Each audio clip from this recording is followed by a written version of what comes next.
Olá, este trabalho tem como objetivo analisar os dados de reclamações do PROCON para os anos de 2012 a 2016. O objetivo principal é predizer quantas reclamações uma determinada empresa terá no ano seguinte, mas também realizamos uma classificação de uma determinada reclamação para determinarmos se ela será atendida ou não, baseada em suas características. Junto a isso, realizamos uma clusterização das reclamações para análise dos perfis de reclamantes e empresas reclamadas. Para o agrupamento de reclamações, utilizaremos clusterização, que é uma técnica de aprendizado não supervisionado com dados não rotulados. Utilizaremos o algoritmo K-means para agrupamento e features de texto. Para isso, utilizaremos o algoritmo TF-DF, que gera features baseadas na importância da palavra dentro do texto. Para determinar o número de clusters, utilizamos o coeficiente de silhueta, o qual retornou 40 clusters como ideal. Para visualizar os clusters, utilizamos SVD e t-SNE para reduzir as dimensões do dataset para apenas 2 dimensões e assim termos um gráfico visível e entendível para humanos. Realizando a análise dos clusters, vemos que houve boa separação dos dados. Em outra etapa do trabalho, desejamos analisar a possibilidade de uma reclamação ser atendida ou não.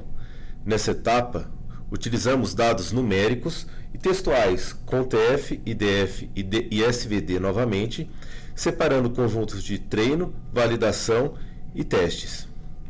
Neste caso, o treinamento foi supervisionado, com dados rotulados, e o algoritmo escolhido foi o Random Forest.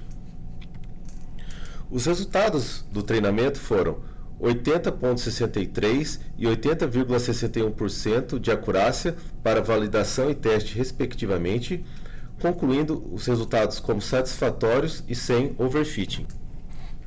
O nosso último desafio era predizer o futuro, ou seja, dadas as características de uma certa empresa no ano calendário, quantas reclamações ela vai ter ano que vem.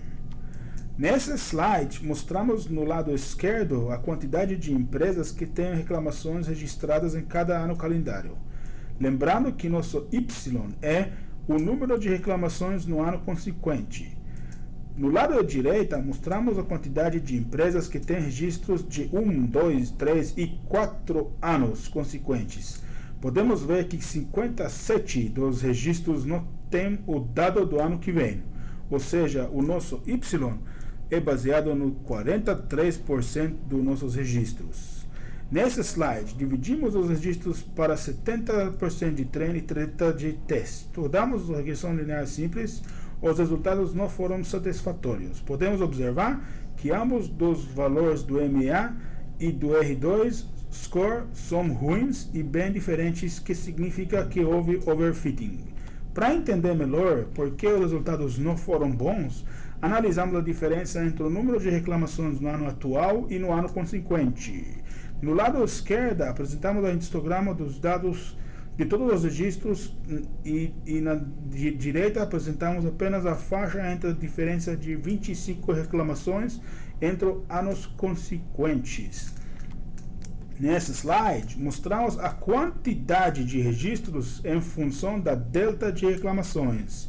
Podemos ver que para a diferença de 80 reclamações, já usaremos quase 99% dos nossos registros. Ou seja, podemos tratar os registros que têm diferença maior que 90 como outliers.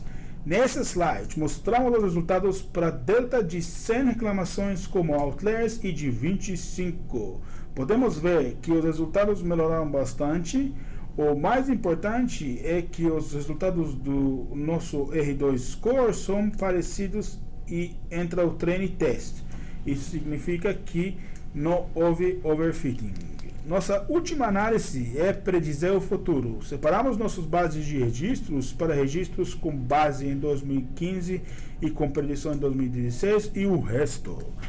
Podemos observar que os resultados foram satisfatórios e os resultados do R2 Score foram parecidos, ou seja, não teve overfitting.